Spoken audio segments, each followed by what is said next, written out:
আগাগোড়া এক রূপকথার গল্প শোনাবো, আ ফেয়ারি টেল। একজন ভারতীয় মহিলা টেনিসের মতো একটা বিশ্ববন্দিত খেলা তার চূড়ায় বসে সোনালী বিভায় দীপ্ত হয়ে ওঠেন, দীপ্ত করেন আপামোর ভারতবাসীকে। সুপারস্টার, গ্ল্যামার গার্ল, পাওয়ার ওম্যান। এবার তার পথ চলা দেখে নেব।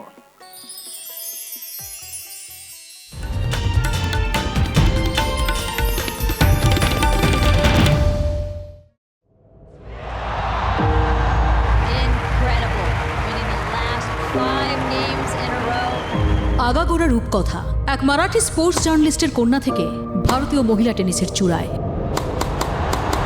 ভারতীয় টেনিস বললে যে কটি মুখ অবধারিত ভেসে ওঠে তার এক ও অদ্বিতীয়া তিনি। 6 বছর বয়সে হাতে তুলে নিয়েছিলেন র্যাকেট। তারপর থেকে তার প্রতি গ্রিপেই জেদ, প্রতি সার্ভিস স্কোর, প্রতি মুভমেন্টেই মহাসিন্ধুর সঙ্গী।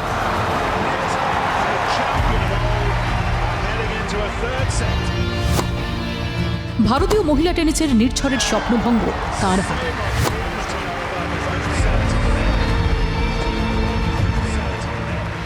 সিঙ্গলস থেকে ডাবলস, ক্লে কোর্ট থেকে সিনথেটিক, ব্যাকহ্যান্ড থেকে ফোরহ্যান্ড, আদ্যন্ত সোনালী বিভায় দীপ্ত তাঁর গেম। ভারতীয় মহিলা টেনিসকে যিনি প্রায় একক প্রতিভায় বিশ্বকোর্টে তুলে নিয়ে গেছেন, তাকে প্রতিষ্ঠা করেছেন গ্র্যান্ড স্ল্যামের সৌর বোলার। প্রতি ম্যাচে, প্রতি সেটে প্রতিপক্ষের চোখে চোখ রেখে লড়াই, ওষ্ঠে প্রতিজ্ঞার আলো, দীপ্ত শরীরী ভাষা। ভারতের tennis superstar, glam girl Sania, Sania Mirza. Sania মানে শুধুই খেলা নয়, নারী শক্তির উত্তুঙ্গ উদযাপন।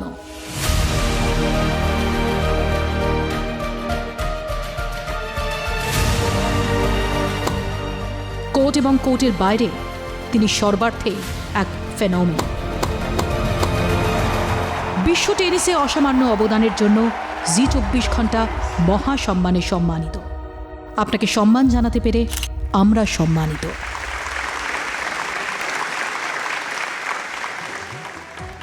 আরেকটা স্ট্যান্ডিং ওভেশন নিশ্চয়ই সানিয়া ডিজার্ভ করেন। সানিয়া মানে শুধুমাত্র একজন tennis icon non, she is actually the celebration of women power. Congratulation Sania. আমি মঞ্চে আসার জন্য অনুরোধ করব মাননীয় ক্রীড়ামন্ত্রী, স্পোর্টস মিনিস্টার শ্রী অরূপ বিশ্বাসকে, মুখরোচকের পক্ষ থেকে মুখরোচকের কর্ণধার প্রণব চন্দ্র মহাশয়কে। মুখরোচক আপনাদের ভালোবাসায় 75 বছর। এবং আমি মঞ্চে ডেকে নেব বাংলার সুপারস্টার দেবকে।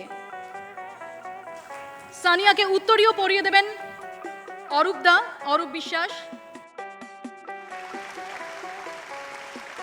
সানিয়ার হাতে সার্টিফিকেট তুলে দেবেন প্রণব বাবু। এবং দেবকে অনুরোধ করব সানিয়ার হাতে মহাসম্মান ট্রফি তুলে দিতে। জি 24 ঘন্টা অনন্য সম্মান 1430, বিশ্ব টেনিসে অসামান্য অবদানের জন্য মহাসম্মানে সম্মানিত Sania Mirza. Sania, congratulations. We are really honored to have you with us. May I request you to say a few words? Yeah, good evening, first of all, everyone. Well, where do I start? First of all, after I retired, I didn't think I was going to be standing on stage very often, so thank you very much for this honor. That's the first thing. Thank you to Z for having me here. Kolkata has always been very special to every athlete in this country, and I can say that for every athlete that plays sport, because the love that we get every time we step on the courts, for me has been so immense, and I've had some of my best results in Kolkata. So it's always been very, very special to come back here, because I genuinely love coming back to cities and countries that love sport, and you can see that every time you step into Bengal and to Calcutta. So thank you so much for having me. I feel like today would be a good day where I could have spoken some Bengali, because I feel like you said nice things about me and I didn't understand anything. but Sunil is trying to translate as I'm sitting next to him. And he was quite nervous to speak, but he's understanding. So hopefully I can come back next time and I can at least understand a few more words. But thank you for using English for me. Thank you so much again for this honor. It truly means a lot for us as athletes to be acknowledged while we are playing, after we are done playing, for the efforts that we put in, but also just in order for us to spread sport and sporting culture. And Kolkata is probably the sporting capital of our country where people do love sport. So thank you very much, and thank you. Congratulations to everybody else. Thank you so much, Sania. Congratulations once again.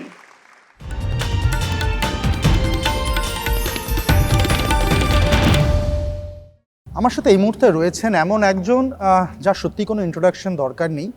জি 24 ঘন্টা মহাসম্মানের সম্মানিত হয়েছেন नान other than Sania Mirza. Sania, आपको बहुत बहुत welcome है हमारे channel में। सबसे पहले मैं ये पूछना चाहूँगा कि जी 24 घंटे का जो अवार्ड मिला, महासम्मान अवार्ड मिला आपको, how do you feel? No, I feel really happy. उनका बहुत धन्यवाद। जो आई थिंक हर एथलीट या हर कोई इंसान जो है वो एक्नॉलेजमेंट से बहुत खुश होता है, और उनका बहुत बहुत मैं शुक्रिया करना चाहती हूँ जिन्होंने जी ने मुझे सम्मानित किया। और या I am very very happy to be among such great people, such great awardees and such great achievers. Sania, you were speaking about Calcutta and it's love for the sports. तो आप बहुत बार कैलकाटा आ चुके हो, कैलकाटा से लेकर कोई जुड़ा हुआ कोई स्पेशल मेमोरी के आप शेयर करना चाहोगे? आई थिंक कि मैं कैलकाटा में पहले एज ए जूनियर आती थी, लेकिन जब मैं सीनियर्स में आना मैंने स्टार्ट किया था, उस टाइम पे मेरा जो मैच मार्टिना हिंगिस के साथ मैं पहली बार इधर ही खेली थी, और वो मेरे लिए बहुत स्पेशल था। इवन दो मैं वो मैच हार गई थी, लेकिन उसके बाद हमारी एक राइवलरी बनी, और उसके बाद जो हमारी पार्टनरशिप बनी, तो वो शुरुआत यहीं से हुई थी।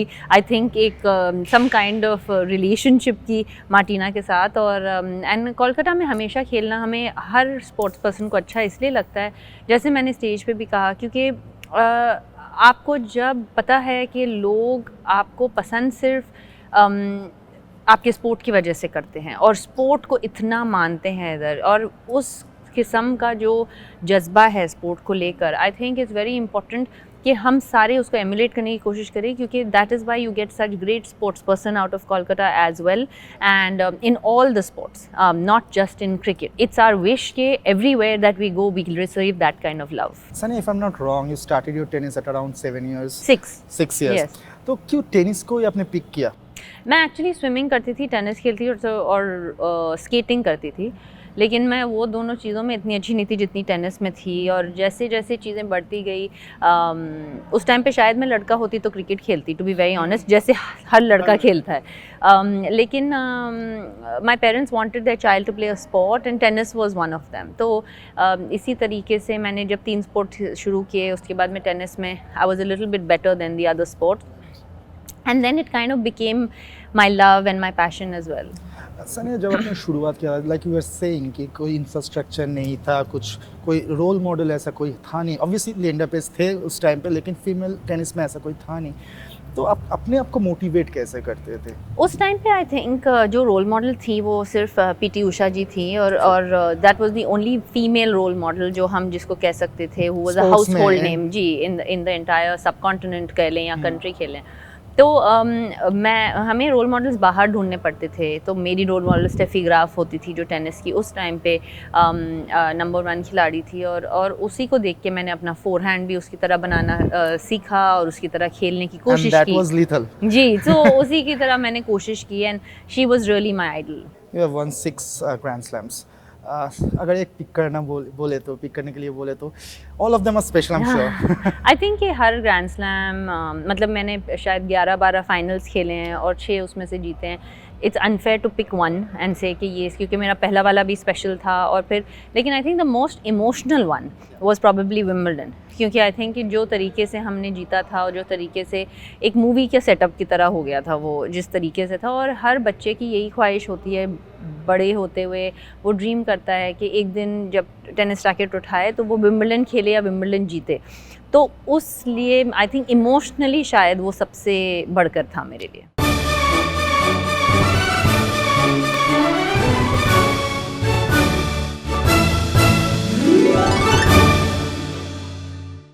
इंजरी आपके लिए काफ़ी बार हिंड्रेंस खड़ा किया है, आप सिंगल्स धीरे धीरे छोड़ना शुरू कर दिए थे इंजरी के लिए, डू यू रिग्रेट दैट? क्योंकि आप डबल्स में तो वर्ल्ड में नंबर 1 थी बहुत दिनों से, सिंगल्स में इतना दिन खेल नहीं पाई, do you regret that? Actually मैंने टेस्ट सिंगल्स 2003 से लेके 2012 एंड तक खेला, तो ऑलमोस्ट 9 इयर्स मैंने खेला। उसमें आई थिंक 5-6 साल में टॉप 50 में थी।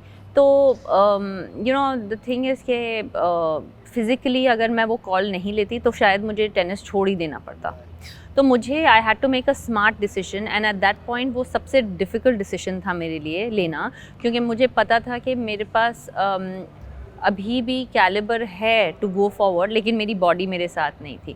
तो I had to make a smart decision at that point, and in hindsight that was a great decision. 91 weeks, number 1 position. मतलब how do you explain it?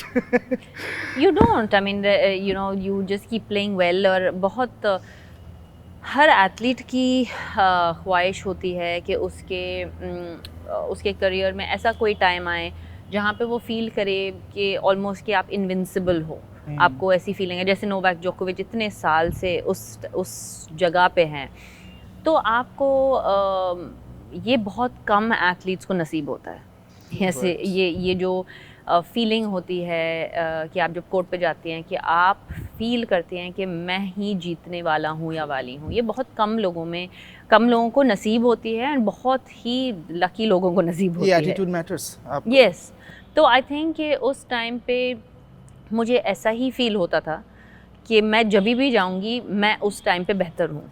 Martina Hingis आपका सबसे मतलब successful जोड़ी रहा है, आप मिक्स डबल्स खेले हो, डबल्स खेले हो, पार्टनर्स के बारे में क्या बोलना है, कैसा एक्सपीरियंस था सबके साथ खेलना? थोड़ा आई थिंक कि सबके अपने अपने एक्सपीरियंसेस थे, अपनी अपनी दोस्तियाँ थी, अपने अपने रिश्ते थे। यू नो, आपको एक एक्सपीरियंस मिलता है and then you move on and then you find new people.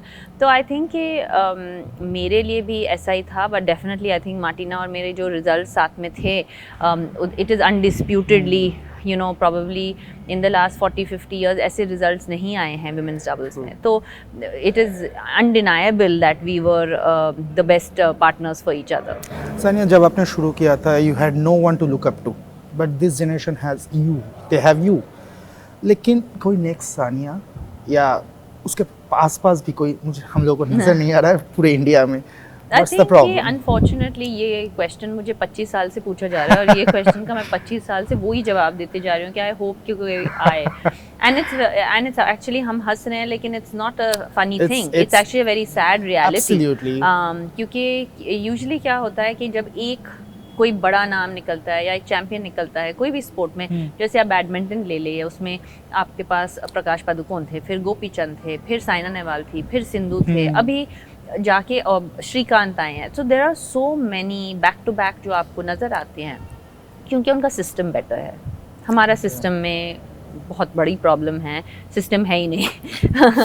तो एक इंडिविजुअल स्पोर्ट में बहुत प्रॉब्लम्स आती हैं, फाइनेंशियल प्रॉब्लम्स आती हैं, जैसे मैंने कहा इंफ्रास्ट्रक्चर प्रॉब्लम्स आती है, कोचिंग प्रॉब्लम, और वो सारा बेयर आपको करना पड़ता है। So it's very very hard, and tennis is the most global sport if not so in the world. तो it is that much harder because over 150 countries play this sport. Absolutely. तो I think कि हमारे पास talent की कमी नहीं है, लेकिन हमारे पास कमी है कि वो फॉलो थ्रू नहीं होता टैलेंट, कि वो एक लेवल तक आके उसके बाद जो नेक्स्ट स्टेप लेना होता है वो स्टेप नहीं ले पाते फॉर वेरियस रीजंस। नॉट ऐसा कोई अगर एक रीज़न होता तो आप और मैं बैठ के किसी को वो रीज़न करके उसको मतलब सॉल्व कर देते। तो एक रीज़न नहीं है, कई सारे ऐसे रीजंस हो सकते हैं, सिस्टम, ट्रेनिंग, करेक्ट एज पे जो आपको ट्रेनिंग मिलती है, आपको वहाँ आप कम्पीट कर रहे हैं बच्चों से जो 8 साल की उम्र से उनको प्रोफेशनली ट्रेन किया जाता है। आप अगर 15 साल की उम्र से स्टार्ट करेंगे तो आप ऑलवेज 7 साल कैचअप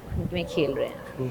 तो इस तरीके की चीज़ें होती हैं। एंड अगेन मैं आंसर यही दूंगी कि आई होप कि इन द नेक्स्ट 10-15 ईयर्स ऐसा कोई आए who is able to be a contender again, क्योंकि not just a representative. And I think कि पहले हम हमेशा जब ग्रैंड स्लैम्स में जाते थे तो कंटेंडर की तरह जाते थे, और अब हम होप करते हैं कि कोई रिप्रेजेंट कर ले, and I think that hopefully that will change.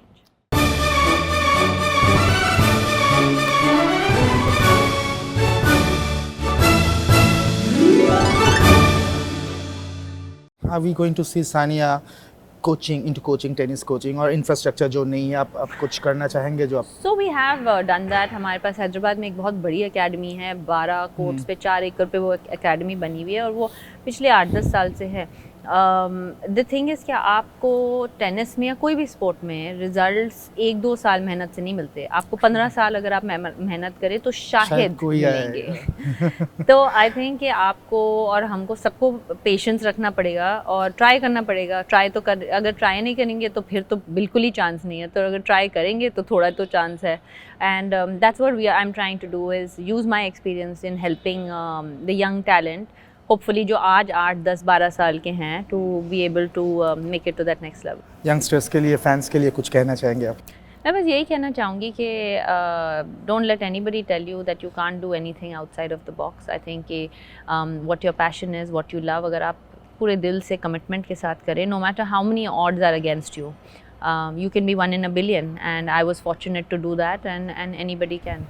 Thank you so much Sania আমার সাথে বাত করने के लिए. Thank আমরা you. কথা বললাম সানিয়া মির্জার সাথে, the icon, the lady who is the epitome of women empowerment in our country.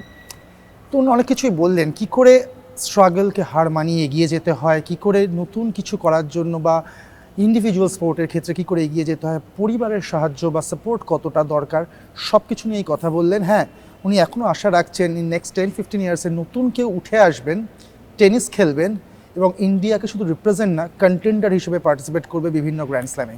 আমরা কথা বললাম সানিয়া মির্জার সাথে. ধন্যবাদ সানিয়া. Thank you. বাংলার আওয়াজ, বাঙালির আবেগ, জি 24 ঘন্টা.